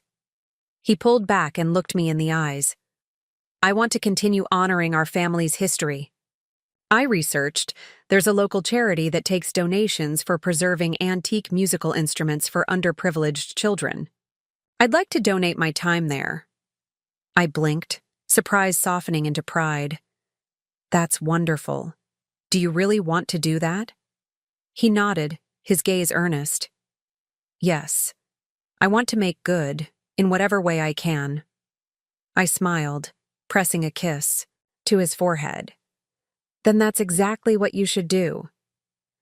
We spent the remainder of the evening arranging the heirlooms in their proper places, reverently dusting each one and labeling them with small plaques. As we worked, the cuckoo clock chimed each hour, a gentle reminder that time moves forward, but we carry our past within us. The next morning, I awoke to find a small package on the doorstep, a wrapped box with no return address. Inside, a note, read, "From one family to another. Thank you for sharing your history, E.G." Along with the note lay the Limoges teacup and saucer, gleaming as though newly polished. My breath caught, tears pricking my eyes. Eleanor Green had changed her mind, having been moved by the museum's display and perhaps my private note explaining why I had let them go. She had returned them to us, insisting they belonged in our home. I held the delicate cups to my chest, listening as Rhett joined me at the door. He saw the box and read the note, his face lighting with wonder. She returned them? I nodded, tears spilling freely. Yes, she wanted our family to have them. He wrapped his arms around me, and together we looked at the items that now felt truly home. My heart swelled with a deep contentment, a sense that this journey, though born of betrayal, had culminated in restoration, not just of objects, but of trust, understanding, and love. I placed the Limoges set in its rightful spot on the top shelf. The teacup's lavender rose motif seemed to glow in the morning light, a testament to the resilience of memory. As I stepped back to admire the cabinet, a distinct thought anchored in my mind, a notion that our story didn't end here. My household, brimmed with tales waiting to be told, of why my father had saved his war medals, of how my grandmother taught me the art of care, of the cuckoo clock's German origins. The heirlooms were restored, but their stories, those would carry on forever. I turned to Rhett, catching the questioning look in his eyes. This story took us a long time. If you like it, subscribe. Now, back to the story. I laughed softly, realizing how the sentence seemed both out of place and perfectly fitting, part of the rhythm of our modern world, interweaving with these ancient objects. Rhett smiled, nodding in agreement. I'm ready to keep telling these stories, Mom, he said, the spark of purpose shining in his gaze. I squeezed his hand, feeling a sense of completeness I hadn't known was possible. So am I whispered. But as I glanced at the cabinet, my eyes rested on the bottom corner, a small, weathered envelope tucked out of sight, bearing my father's handwriting. I hesitated, curiosity and trepidation swirling within me. It was addressed simply, "For Harriet, do not open until you're ready." I had discovered it weeks ago, but held off, fearing what secrets it might contain. Now, with all the heirlooms returned, it felt like the right moment. I reached for the envelope, heart pounding. Rhett watched, waiting.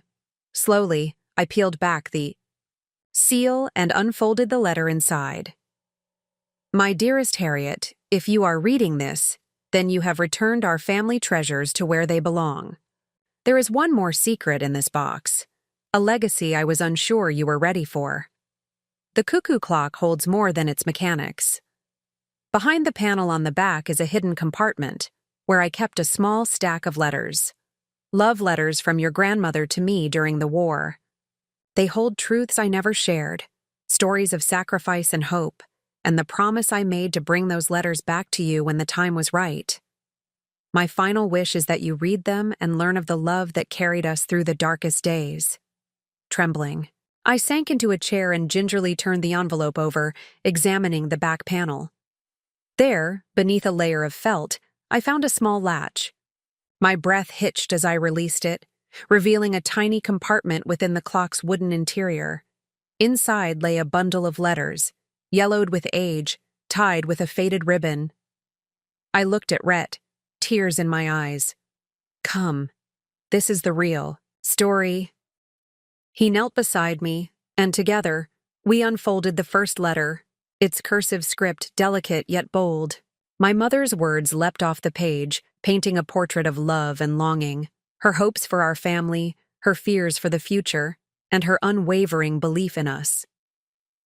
As I read, I realized the journey we had embarked upon, reclaiming these heirlooms, had only been the beginning.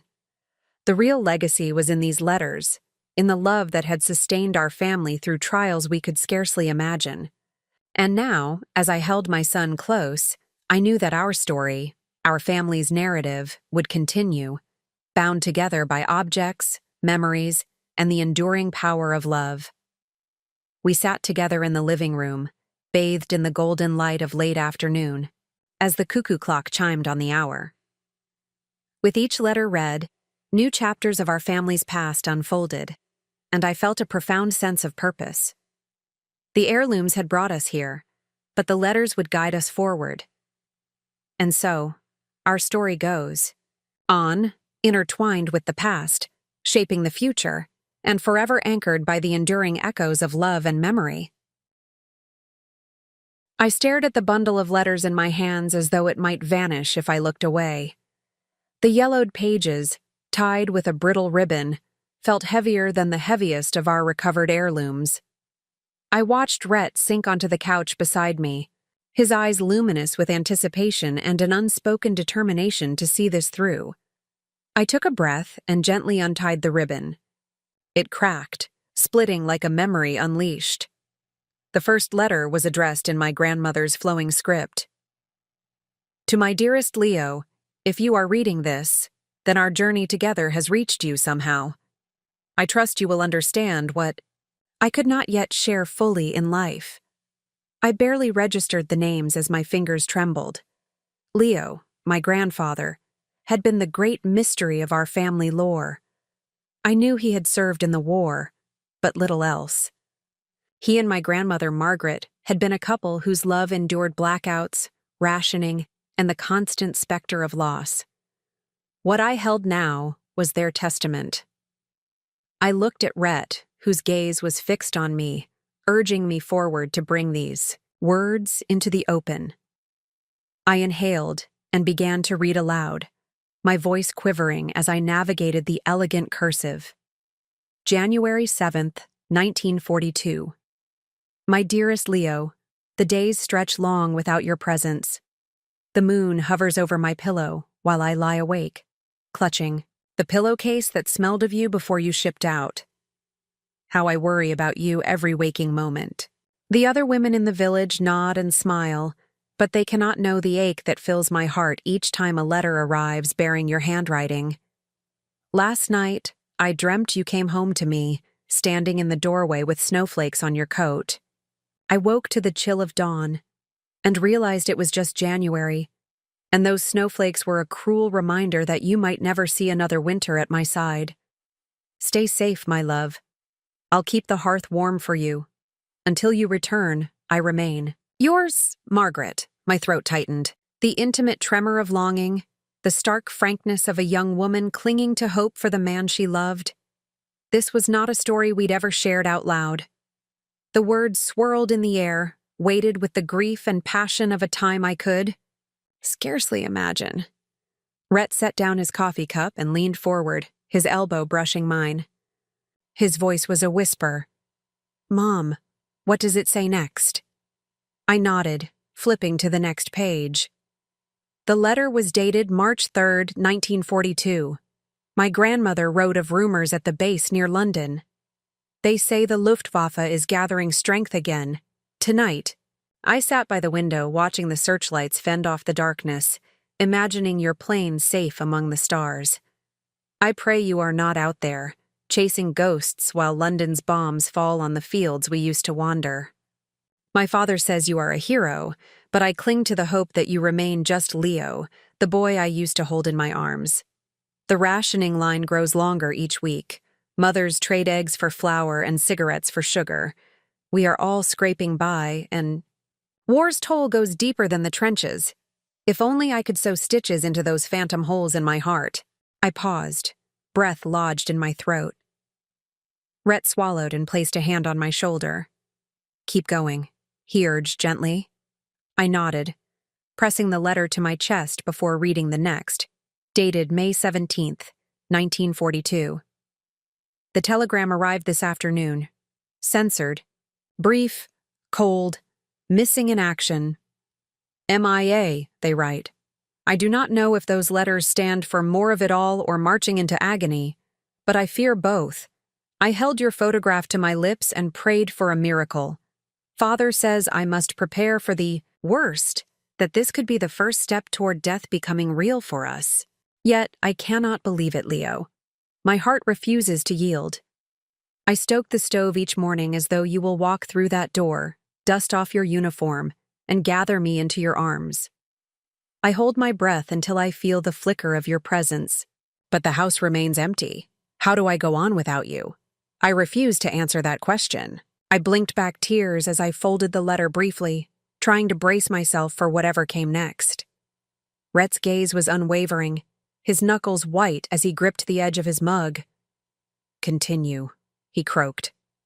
I nodded, clearing my throat. July 2, 1942. They called today's dispatch. Officially, they say you are presumed dead.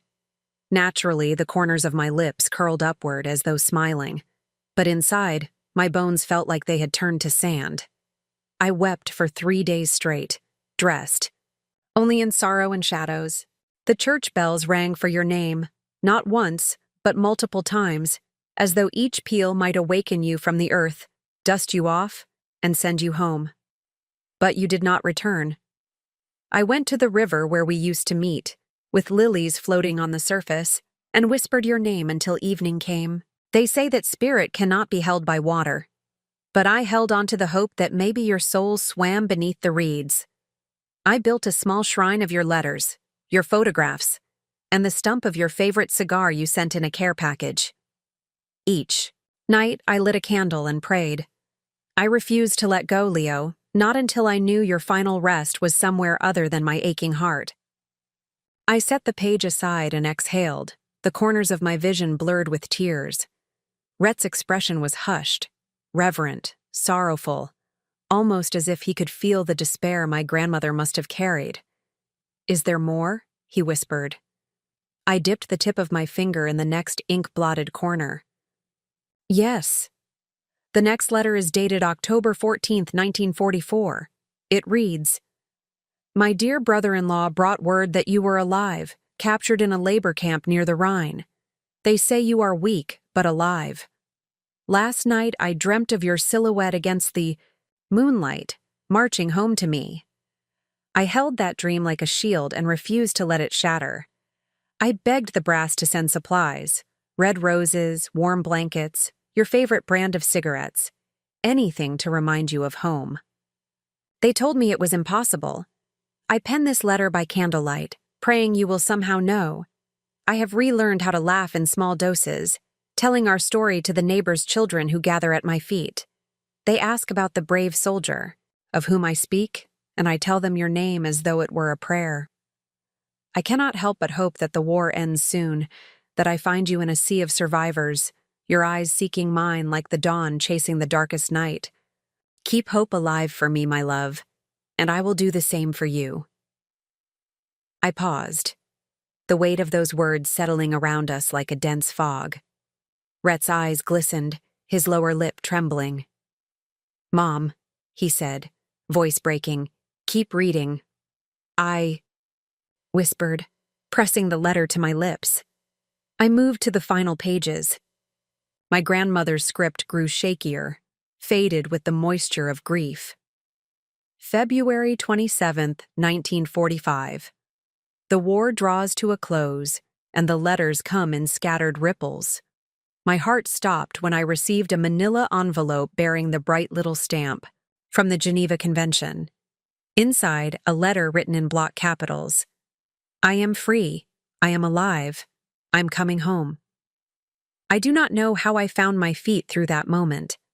I think angels carried me.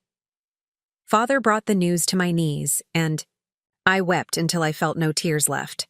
2 weeks ago, I traveled to the liberation camp and held your hand, Leo. You weighed less than a child, your voice barely a whisper, but your eyes carried the whole sky when you looked at me.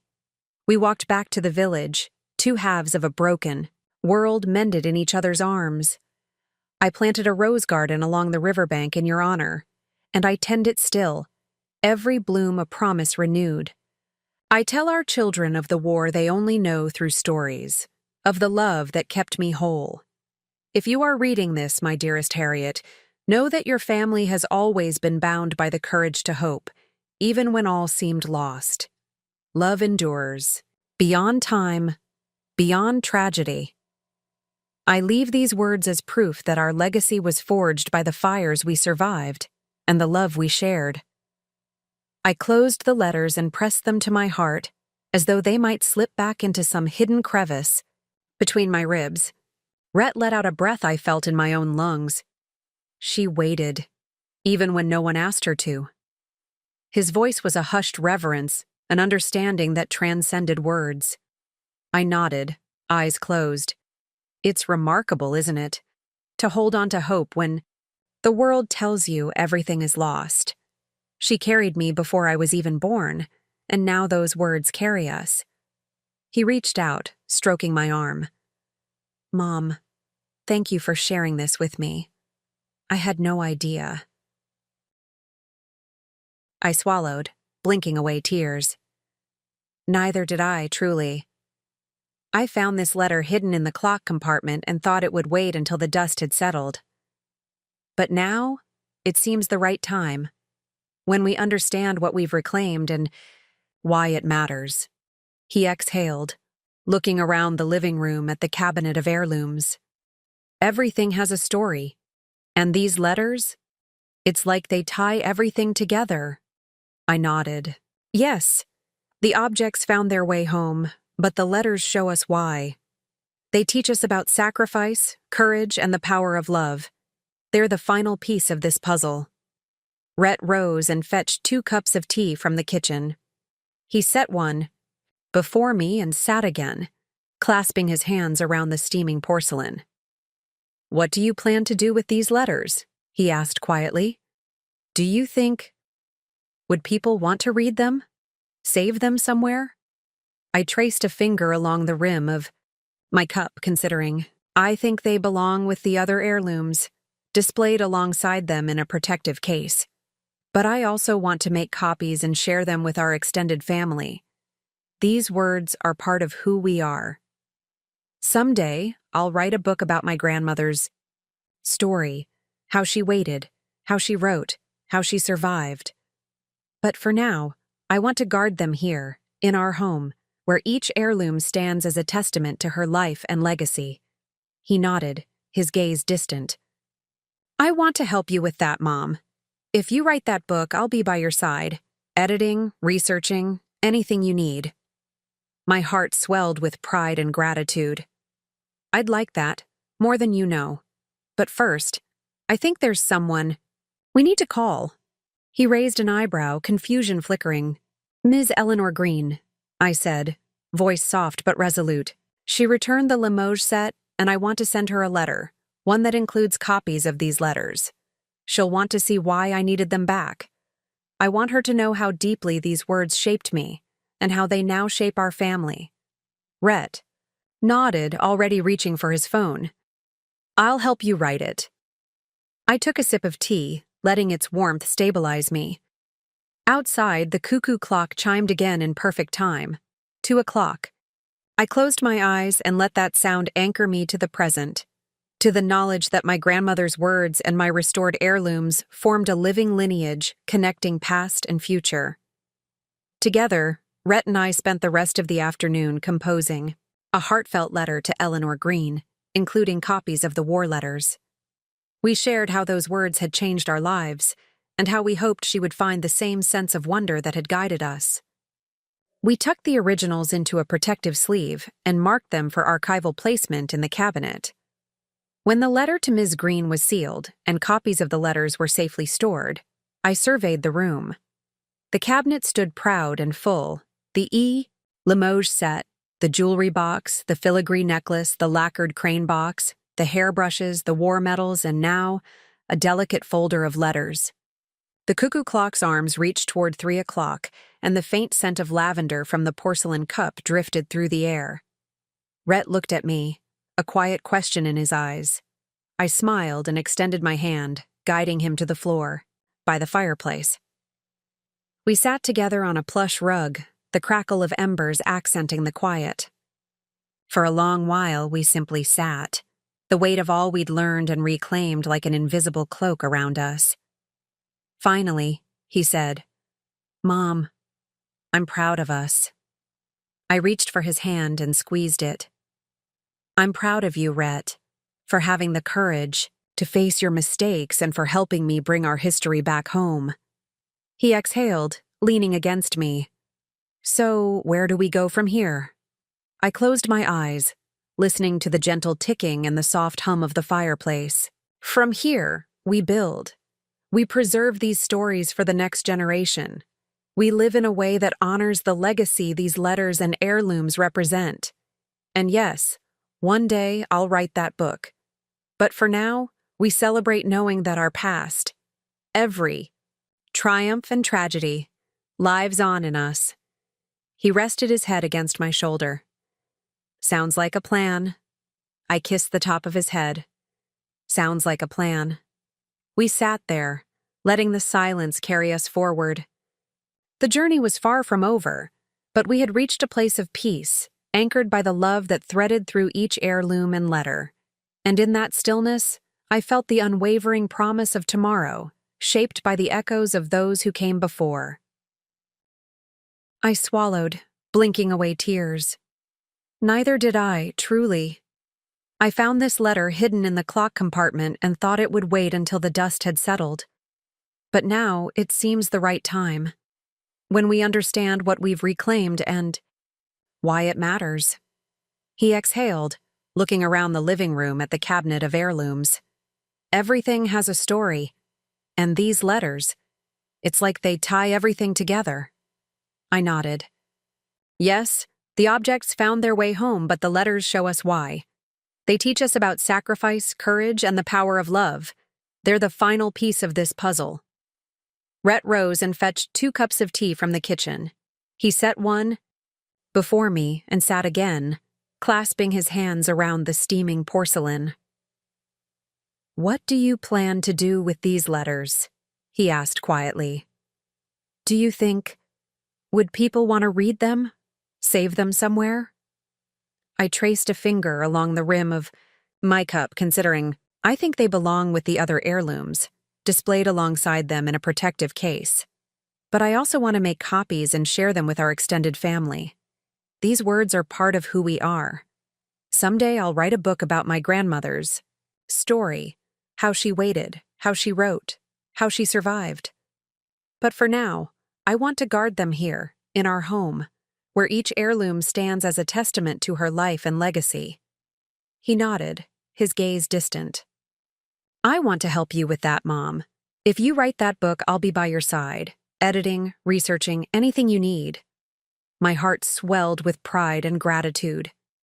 I'd like that, more than you know. But first, I think there's someone we need to call. He raised an eyebrow, confusion flickering. Ms. Eleanor Green, I said, voice soft but resolute. She returned the Limoges set, and I want to send her a letter, one that includes copies of these letters. She'll want to see why I needed them back. I want her to know how deeply these words shaped me, and how they now shape our family. Rhett nodded, already reaching for his phone. I'll help you write it. I took a sip of tea, letting its warmth stabilize me. Outside, the cuckoo clock chimed again in perfect time. 2:00. I closed my eyes and let that sound anchor me to the present, to the knowledge that my grandmother's words and my restored heirlooms formed a living lineage connecting past and future. Together, Red and I spent the rest of the afternoon composing a heartfelt letter to Eleanor Green, including copies of the war letters. We shared how those words had changed our lives, and how we hoped she would find the same sense of wonder that had guided us. We tucked the originals into a protective sleeve and marked them for archival placement in the cabinet. When the letter to Ms. Green was sealed, and copies of the letters were safely stored, I surveyed the room. The cabinet stood proud and full. The Limoges set, the jewelry box, the filigree necklace, the lacquered crane box, the hairbrushes, the war medals, and now, a delicate folder of letters. The cuckoo clock's arms reached toward 3:00, and the faint scent of lavender from the porcelain cup drifted through the air. Rhett looked at me, a quiet question in his eyes. I smiled and extended my hand, guiding him to the floor, by the fireplace. We sat together on a plush rug, the crackle of embers accenting the quiet. For a long while we simply sat, the weight of all we'd learned and reclaimed like an invisible cloak around us. Finally, he said, "Mom, I'm proud of us." I reached for his hand and squeezed it. "I'm proud of you, Rhett, for having the courage to face your mistakes and for helping me bring our history back home." He exhaled, leaning against me. "So, where do we go from here?" I closed my eyes, listening to the gentle ticking and the soft hum of the fireplace. From here, we build. We preserve these stories for the next generation. We live in a way that honors the legacy these letters and heirlooms represent. And yes, one day, I'll write that book. But for now, we celebrate knowing that our past, every triumph and tragedy, lives on in us. He rested his head against my shoulder. "Sounds like a plan." I kissed the top of his head. "Sounds like a plan." We sat there, letting the silence carry us forward. The journey was far from over, but we had reached a place of peace, anchored by the love that threaded through each heirloom and letter. And in that stillness, I felt the unwavering promise of tomorrow, shaped by the echoes of those who came before.